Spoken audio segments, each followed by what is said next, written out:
ஒவ்வொருத்தருக்கும் காலம் இருக்கு. காலம் வர்ற வரைக்கும் காத்திருந்துதான் ஆகணும். புதிய வளர்ச்சியை எதிர்பார்க்காத அருட்கொடைய இறைவன் நமக்கு தர காத்திருக்கான். நம்மளுடைய வாழ்க்கையை அடுத்த தரத்துக்கு எப்போ உயர்த்திட்டு போகணும்னு அவனுக்கு தெரியும். இதை எதையுமே நம்மளால உருவாக்க முடியாதுன்னு நமக்கு தெரியும். காத்திருக்கக்கூடிய நேரத்தில் எப்படி நடக்கிறோம், இறைவன்கிட்ட எப்படி நடந்து கொள்றோம், அவன்கிட்ட எப்படி நன்றியோடு இருக்குங்கிற விஷயத்தை கொண்டுதான் அடுத்த தரத்துக்கு நம்முடைய வாழ்க்கை நகரும்.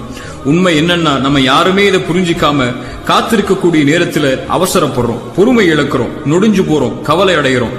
ஏன் உடனே நடக்கலன்னு ஏக்கத்தோடைய நேரங்களை வீணாக்குறோம். இப்ப ஏன் இறைவன் கொடுக்கலன்னு சொல்லி அவன் அவசரப்படுத்துறோம்.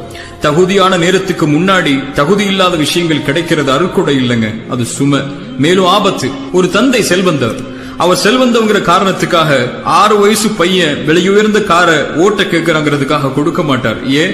6 வயசுல அந்த காரை ஓட்டுறது ஆபத்துன்னு அவருக்கு தெரியும்.